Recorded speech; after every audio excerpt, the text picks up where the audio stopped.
प्रसार भारती अभिलेखागार की प्रस्तुति सदाबहार सुनहरे दौर का अनमोल खजाना।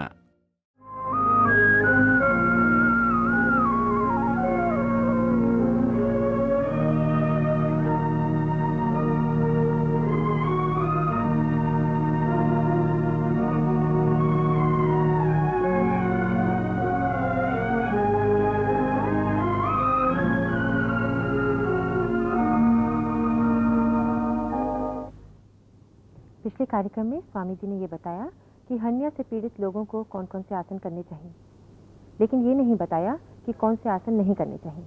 स्वामी जी, एक तो ये हमारा अधूरा छूट गया था, और एक कुछ बहनों ने शिकायत करी है कि हमने वक्षस्थल के विकास के लिए आसन नहीं बताए। और इसके साथ ही कुंडलनी भी हमारी अधूरी रह गई है। तो आज तो जो अधूरे रह गए उन्हें पूरा करें। सबसे पहले तो पहले हार्निया के लिए आपको बताएं, हाँ? जो जिससे हार्निया की शिकायत है वो न करें। करने वाले तो हम बता चुके हैं, अब न करने वाले सबसे पहले उष्ट्रासन करिए, पेट के बल लेट करके। अब आप देखिए ये उष्ट्रासन है, ये नहीं करना है। जिन्हें हार्निया है, हाइड्रोसील है, दोनों को ये नहीं करना है, इससे और ज़्यादा उनको बढ़ जाएगी। हाँ, सोचेंगे कि भाई आसन करते हैं फायदा हो, लेकिन और ज़्यादा हो जाएगा। अब उसके बाद जरा इसी में भुजंगासन करके बता दीजिए, ये भी नहीं करना है हार्निया वालों को। जल्दी जल्दी हम बताएंगे, अब लोग ध्यान रखिएगा, क्योंकि भुजंगासन भी ये भी नहीं करना है हर्निया वालों को। उसके बाद चक्रासन भी करके दिखा दीजिए, बहुत दफे देख चुके हैं। इसमें भी उल्टा जोर पड़ता है, तो इससे और हर्निया बढ़ने की शिकायत होती है। जिसे हर्निया है वो नहीं करेंगे, ये जो करेगा तो और ज़्यादा हो जाएगा। हाँ, हो गया। और मत्स्यासन करके बताना है। मत्स्यासन में भी पीछे जोर पड़ता है, आराम से करिए। हाँ, बैठ करके ये देखिए, पद्मासन लगाते हैं, ऐसे करते हैं, और उल्टा इसमें लेटना होता है, तो उल्टा जोर पड़ता है।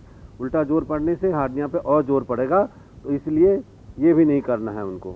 मत्स्यासन नहीं करना है, करके बताइए। ये हो गया मत्स्यासन, मछली आसन। बहुतों बीमारी में काम देता है, अच्छा है, लेकिन हार्निया वालों को नहीं करना। हो गया।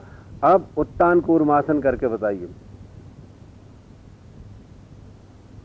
उत्तान कूर्मासन ये भी नहीं करना है, इस पर भी जोर उल्टा पड़ता है और हर्निया वालों को नुकसान हो जाएगा इससे, ये भी नहीं करिए।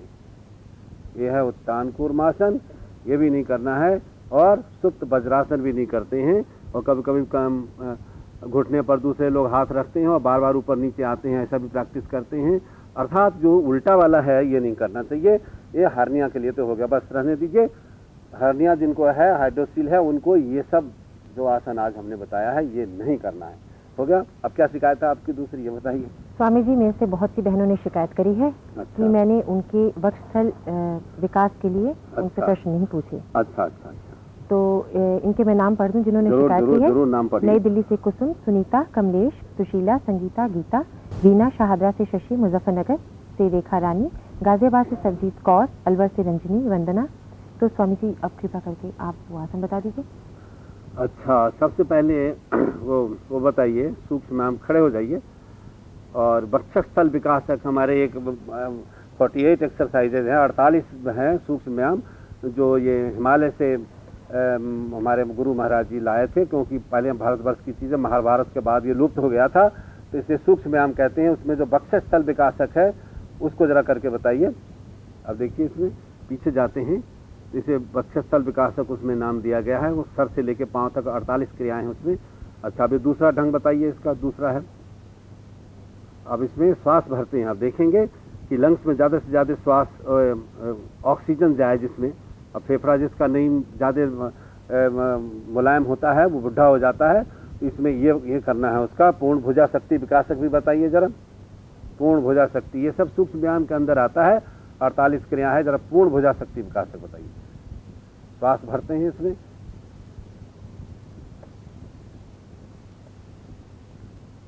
ये पूर्ण भुजा शक्ति विकासक है।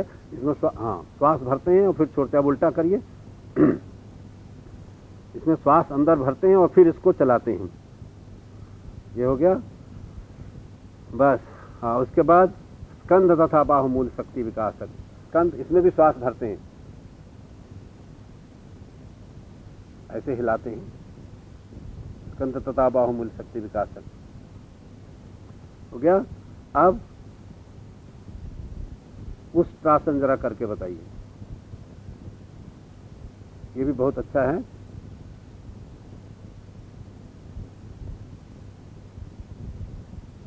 हो गया। ये भी बहुत अच्छा है बक्षक तल विकासक के लिए। और ये पुरुष स्त्री दोनों भी करें, बस रहने दीजिए। जिसका बक्षक तल का विकास नहीं है और पुरुष भी बेकार का दिखाई देता है और स्त्रियां तो दिखाई देती हैं, उनका सारी पर्सनैलिटी खत्म होती है। चलो फिर से जरा आप भुजंगासन करके बताइए। अब भुजंगासन अब दूसरे ढंग से बताइए। जो इसमें जरा बाएं दाएं मुड़ना होता है। इसमें आमतौर से शंख प्रक्षालन में हम लोग ऐसे बताते हैं, इसमें बाएं दाएं मुड़ते हैं, ऐसे करके मुड़ते हैं, इससे ज्यादा फायदा होता है। अब वीरासन करके बताइए।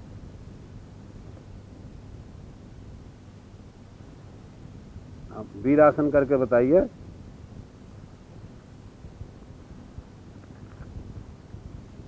वीरासन करके बताइए। हो गया वीरासन। और अब उत्थित पद्मासन करके बताइए।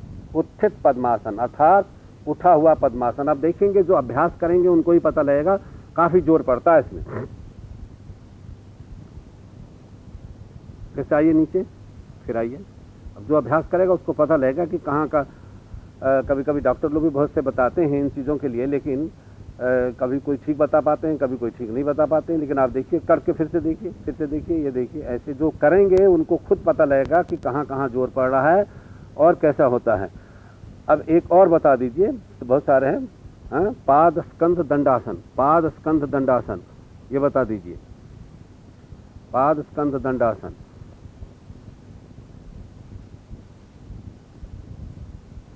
पाद स्कंध दंडासन।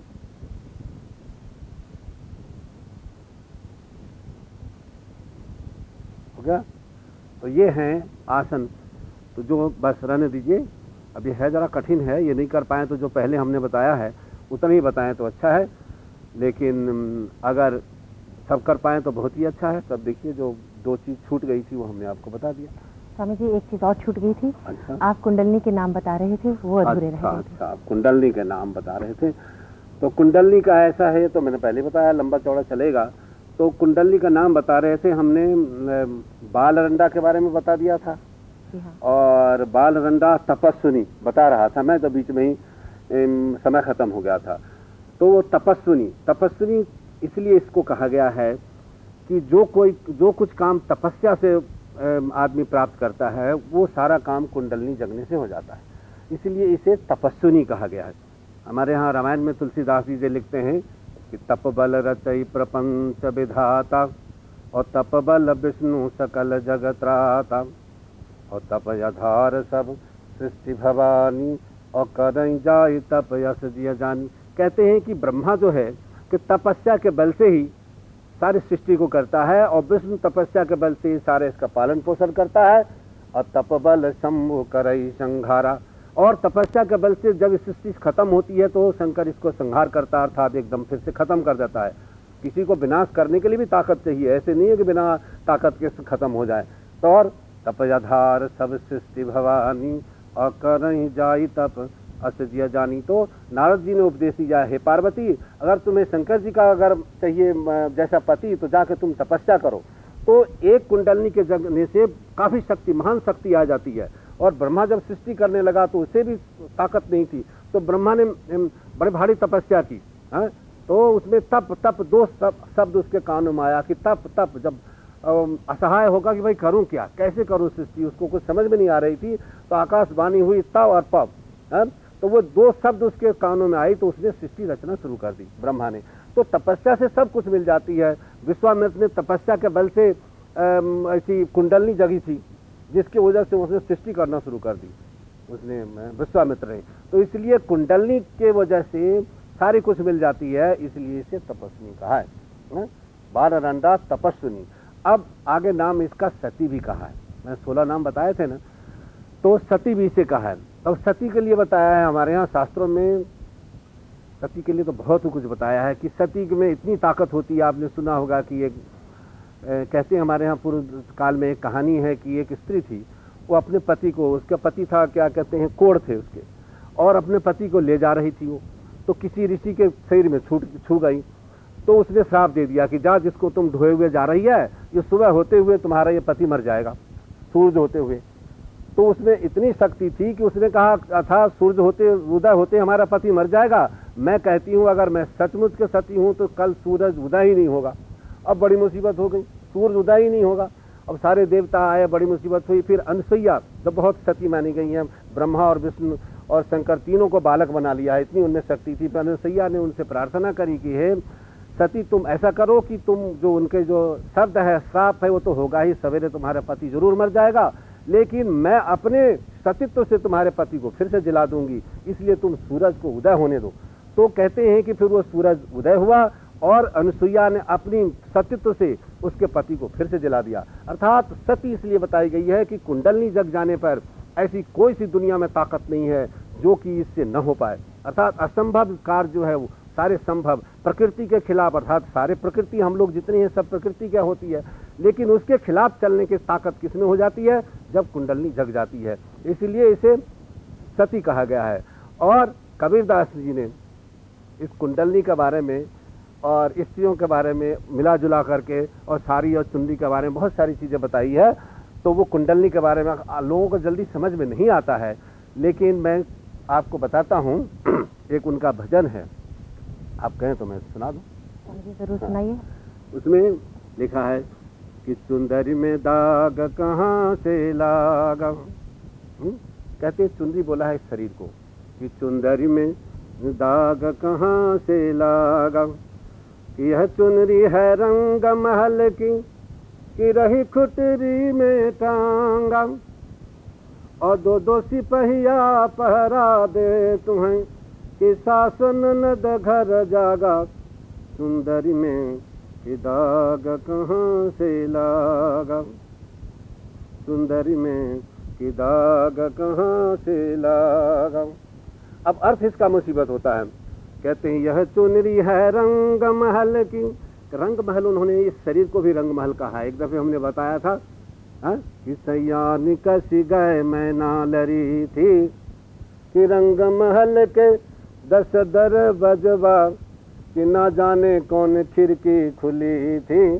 तो वहाँ इस शरीर को रंग महल का है। 10 दरवाजा, 10 उसके हैं, 2 कान है, 2 नाक है, 2 आँख है और मुख है, उपस्थ हैं, तो 9 तो ये हो जाता है। और 10वां जो द्वार होता है ये ब्रह्मरंध्र होता है। जब योगी लोग प्राण को चढ़ा करके ऊपर छोड़ता है 10वें दरवाजे को, लोगों को पता नहीं है। तो ऐसे कहा है कि यह चुनरी है रंग महल की, कि रही खुटरी में टांगा, और 2 2 सिपहिया पहरा दे तुम्हें, कि सासन नद घर जागा, सुंदरी में कि दाग कहाँ से लागा। अब यहाँ अर्थ इसका इस प्रकार के है कि 2 2 सिपहिया। 2 2 सिपहिया क्या है कि हमारे यहाँ शास्त्रों में आया है कि काया नगर मध्यस्थो मारुतो रक्ष पालक, प्रवेशे 10 भीर प्रोक्ता और निर्गमे 12 है। अर्थात इस शरीर रूपी एक नगरी है, नगर बताया है, और प्राणवायु जो है ये रक्षपाल है, रक्षा करने वाला है। अर्थात प्राणवायु निकलता है तो शरीर खत्म हो जाता है। काया नगर मध्यस्थो मारुतो रक्ष पालक, प्रवेशे 10 भीर प्रोक्त। कहते हैं इसकी गति 10 अंगुल की होती है जब वो अंदर जाता है। जैसे कोई तोप होता है ना, उसकी मार कोई 5 मील, कोई 10 मील, कोई 50 मील होती है। इसी तरीके से ये प्राणवायु की जो गति है ये कितनी है, ये बताई गई है कि अंदर जब जाती है तो 10 अंगुल की और बाहर जब जाती है तो 12 अंगुल की होती है। कहते गमने तो चतुर्विंशत, 24 अंगुल की चलने के समय होते हैं, और नेत्र वेदास्तु धावने 42 अंगुल की गति हो जाती है जब आदमी दौड़ता है, और 65 अंगुल की हो जाती है जब सेक्स के समय में, और सैने तु शतांगुलम, सोने के समय में सबसे ज्यादा आयु खर्चा होता है। इसलिए तो कहा है कि रात गंवाए सोए कर और दिवस गंवाए खाए, और हीरा जन्म अमोल था कि कौरी बदले जाए। तो ज्यादा सोना भी मना किया है। योगी लोग, जो असली योगी होता है वो 3 घंटा ही सोता है। तो इसलिए कहते हैं कि 2 2 सिपहिया पहरा दे तुम्हें, कि सासुन नद घर जागा, सुंदरी में दाग कहाँ से लागा। अब एक सिपहिया के बारे में तो बता दिया। अब दूसरा सिपहिया कौन है? दूसरा सिपहिया है कि मन। अर्थात ये 5 जो ज्ञान इंद्रियां हैं वो मन के द्वारा ही संचालित होता है। 5 जो ज्ञान इंद्रियां हैं कि आँख कान, नाक, मुख, है तो और त्वचा। जो त्वचा से सेक्स का अनुभव करता है, आंखों से सुंदर चीज देखना करता है, जिह्वा से खाता है, स्वाद करता है। 5 ज्ञान इंद्रियां हैं, उसके छठा जो मन है। हमारे एक बहुत बड़े योगी हो गए हैं, तो उन्होंने एक उनके जमीन से आसन उठता था, उन्होंने एक भजन बनाया है कि 6 डाकू मोहि संग विराज, गीता को हित समझे, और ज्ञान रतन धन सब मिले लोटे, और अब हुन चेत करे नाथ हो, मुझसे कछु नाही बने। तो ये जो 5 इंद्रिय हैं, वो मन जो छठा डाकू मन को बताया है कि छठा डाकू सबका सरदार जो ये मन है, तो ये मन जो है, इसी मन के द्वारा ही इंद्रियों का सुख भोगा जाता है। अगर मन रोक दे, ये होता है खाने का मन करता है, देखने का मन करता है, किसी चीज का करता है, ये मन के द्वारा ही होता है। मन अगर कहता है नहीं, तो रुक जाता है। तो ये 2 सिपाही है, अगर 2 सिपाही मजबूत है तो कुछ नहीं हो सकता। तो 2 सिपहिया पहरा दे तुम्हें, और सास ननद घर जागा, सुंदरी में कि दाग कहाँ से लागा। अब 2 सास ननद कैसे है? ये आप लोगों वाला सास ननद नहीं है, ये सास ननद यहाँ दूसरा है। सास ननद, सास का मतलब कुंडलनी, और ननद का मतलब है सुषुम्ना नाड़ी। अब इसके लिए समझाने के लिए बड़ा टाइम चाहिए। तो कहते हैं कि सास ननद घर जागा। एक तो अगर सास और ननद किसी के घर में खुश हो तो उसको कोई तकलीफ नहीं होती है। और कहते हैं कि 2 सिपाही जगा हुआ है और सास ननद भी घर में जगे हुए, तो कैसे सुनहरी में दाग लागा? बड़ा असंभव है। तो कहते हैं कुंडलनी अगर जग जाती है और सुषुम्ना का मार्ग जब तक नहीं खुलता है, योगी समझ सकते हैं, सारे लोग समझना में कठिन है, कि कहते हैं कि जब सुषुम्ना का मार्ग छूटता है कि गंगा जमुनोर मध्य बाल रंडा च कुंडली, अर्थात गंगा ईड़ा निकली है, पिंगला ये है, इसके बीच में कुंडलनी रहती है। तो ईड़ा पिंगले और मध्य बाल रंडा च कुंडली, अर्थात उसके मुंह पर बैठी है। तो कहते हैं 2 सिपहिया पहरा दे तुम्हें, कि सास ननद घर जागा, सुंदरी में कि दाग कहाँ से लागा। अर्थात जब कुंडलनी जग जाती है, सुषुम्ना का मार्ग खुल जाता है, प्राण को बस में कर लेता है, मन को बस में कर लेता है, तो शरीर में दाग नहीं लग सकता। अर्थात बार बार जो जन्मता है, मरता है, उससे छुटकारा मिल जाता है। अर्थात कुंडलनी को यहाँ बताया है, कबीरदास ने कुंडलनी को बताया है कि 2 सिपहिया पहरा दे तुम्हें, कि सास ननद घर जागा। जागा, जागा मतलब कुंडलनी, मूलाधारे आत्मशक्ति कुंडली पर देवता, और सहिता भुजगाकार सार्धे आत्री बलान्विता, यावत सा निद्रता देह, अर्थात जब तक वो सो रही है, तावत जीव पशुर्जथा अज्ञानम न जायते तावत कोटि योगम समबसेत। अर्थात करोड़ों प्रकार का योग अभ्यास कर ले, जब तक कुंडलनी जगती नहीं है तब तक उसे ज्ञान नहीं हो सकता, अर्थात पशु के समान रहता है। इसीलिए कहते हैं कि सास ननद घर जागा, सुंदरी में कि दाग कहाँ से लागा, कि सुंदरी में दाग कहाँ से लागा। मतलब टाइम खत्म। स्वामी जी, आप इसके साथ ही कार्यक्रम का समय समाप्त हो रहा है, और हम आपका यहाँ आने के लिए बहुत बहुत धन्यवाद करते हैं।